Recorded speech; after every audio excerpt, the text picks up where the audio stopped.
Петербургский международный экономический форум. Приветствую всех участников и гостей Петербургского международного экономического форума. 24 тысячи участников из 144 стран мира. Мадам Ашина Газдай. В деловой программе 300 плюс мероприятий. Предметные, содержательные дискуссии. Мы обогнали Санкт-Петербург. Подписание соглашений. Взаимовыгодное сотрудничество. Алексей Борисович Миллер. Участники форума точно знают, как добиться качества роста Российской экономики в условиях многополярного мира. и больших вызовов. Ведь новый миропорядок Это все равно, что восход солнца. От этого никуда не деться. Главная тема форума – общие ценности, основа роста в многополярном мире. Общие ценности и даже флаги стран-участниц реют в едином порыве. Петербургский международный экономический форум проходит в Экспо-форуме. Это более 210 тысяч квадратных метров. Для оценки масштаба приведу пример. Сюда могут вместиться 30 футбольных полей. Деловая программа форума проходит в разных павильонах. Вот они расположились вдоль общего холла. Сегодня здесь не протолкнуться. Все участники прибыли в Экспо-форум. Разные цифры, разные павильоны, а значит и разные мероприятия. Главное событие форума – пленарное заседание. На сцене единым рядом, друг возле друга, вместе. Президент Индонезии Прабово Субианто, представитель короля Бахрейна, он же советник по нацбезопасности королевства Насер бен Хамад аль-Халифа, заместитель премьера Госсовета КНР Дин Сюэсян и вице-президент Южноафриканской республики Пол Машатиле. У нас представлен Китай, Индонезия, очень важная страна, представляющая АСЕАН. Есть Россия, конечно, Бахрейн, который является важной частью ССАГПЗ, а также Южная Африка, который является одним из государств-основателей группы БРИКС. АСЕАН – Ассоциация государств Юго-Восточной Азии, СЗАГПЗ – Совет сотрудничества арабских государств Персидского залива, БРИКС – Межгосударственное объединение Бразилии, России, Индии, Китая и ЮАР. Гости форума – свидетельство того, насколько многополярным стал наш мир. Первое слово президенту России. Уважаемый господин Прабово Субианто, Ваше Высочество шейх Насер, уважаемый господин Дин Сюэсян, уважаемый господин Пол Машатиле, дорогие друзья, дамы и господа. В ходе своего выступления остановлюсь на том, какие задачи стоят перед нашей страной, перед Россией в партнерстве с дружественными нам странами.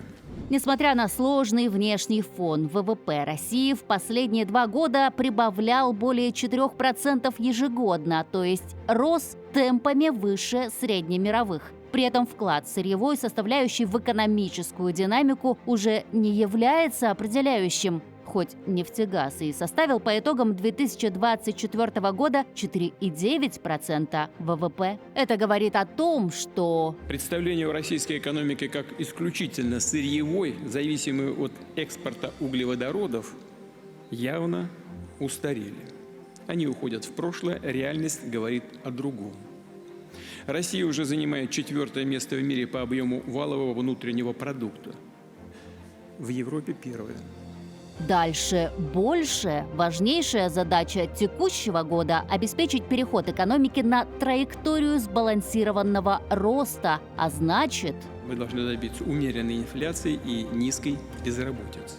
7,2% уровень бедности в России. Президент отметил его рекордное снижение. Показатель планирует снижать и дальше до 5%.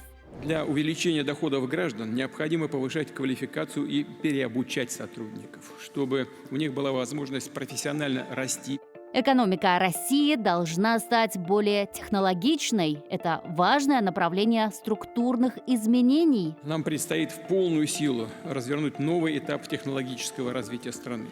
Ключевым инструментом здесь призваны стать национальные проекты по обеспечению технологического лидерства.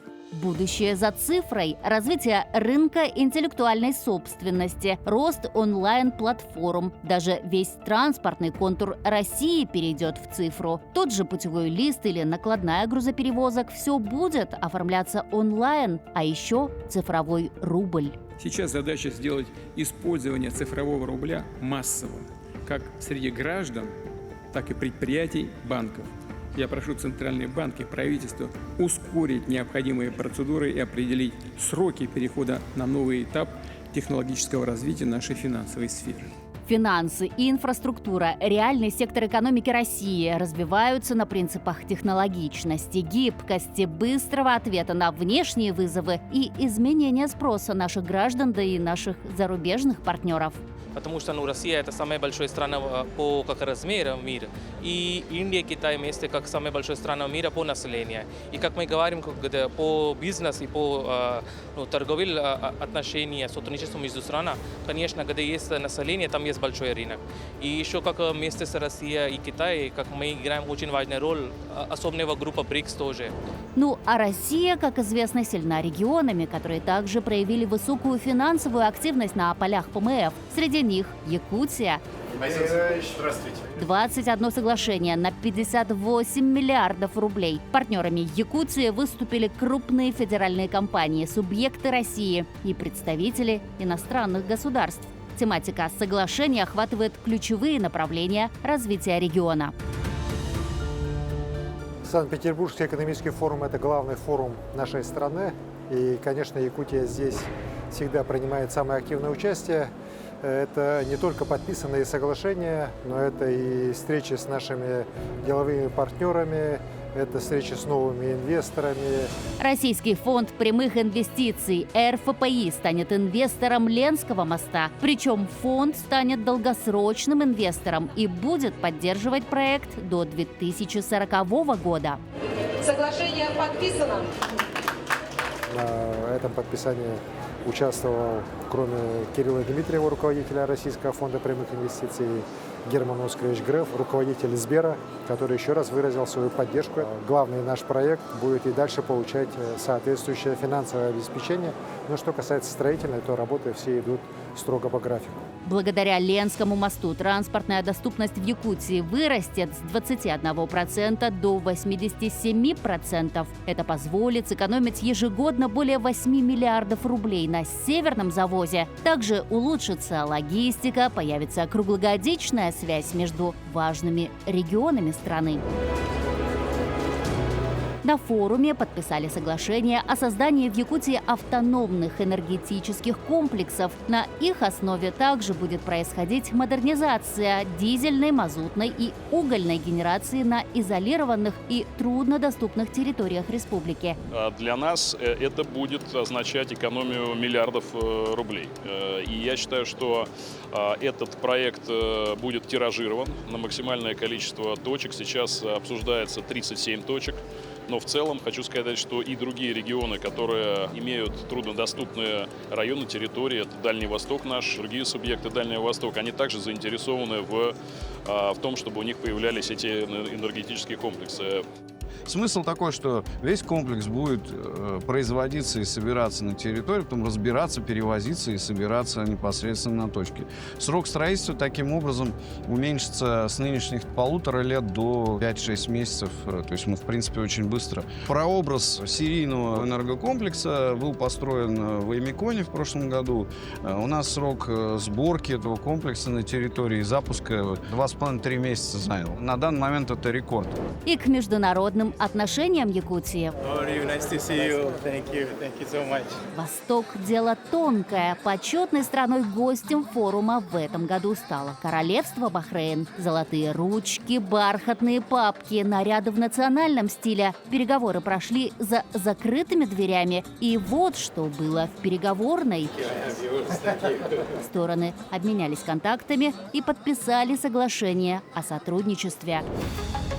А еще прошли переговоры с Кыргызстаном, Казахстаном, Южной Осетией, Белоруссией. Якутия расширяет международные связи. Очень такие продуктивные переговоры с Белоруссией. Мы намерены на новый уровень вводить наше сотрудничество. И белорусская сторона выражает очень большой интерес в работе с нашей республикой. И к межрегиональному сотрудничеству прошла встреча с Денисом Пушилиным, главой ДНР. Я думаю, не за горами тот период, когда и мы сможем привнести пользу и свой вклад жителям республики Саха-Якутия. А затем Башкортостан. Регион украсил стенд своей символикой – мед, пчелы. Башкортостан славится своим медом. Тут и 6-метровый медведь-пасечник. Это медведь-пасечник, да, из игры «Берлога». Не только мед. У Башкортостана, как и Якутии, есть много достижений в культуре. Теперь регионы будут вместе развивать креативную экономику, музыку, кино, моду, анимацию, дизайн. Поздравляем вас! Самые близкие эффекты, которые мы ожидаем, это то, что наши фильмы будут прокатываться в Башкирии. Их фильмы мы готовы прокатывать у нас в республике. Ожидаем, что будет возможно совместная продукция, совместные кинофильмы. Ну и по музыке уже есть прецеденты, когда их музыкальная группа уже снимали клипы в Якутии и также договорились о выпуске совместных треков. А вот стенд Новгородской области. Их символ – императорская корона. Она венчает герб региона уже 2 столетия. История – основа будущего. Так, одним из главных направлений сотрудничества Якутии и Новгородской области станет сохранение исторической памяти о Великой Отечественной войне. Это и поисковая деятельность, и установка мемориалов проекта «Бастионы памяти». На полях ПМФ подписаны и соглашения с ведущим университетом России – СПбГУ. У нас дети даже в отдаленных наших наследях смогут онлайн повышать свое образование с помощью одного из главных вузов нашей страны. Это важно, ценно. А затем крепкое рукопожатие с Алексеем Миллером. Алексей Борисович Миллер.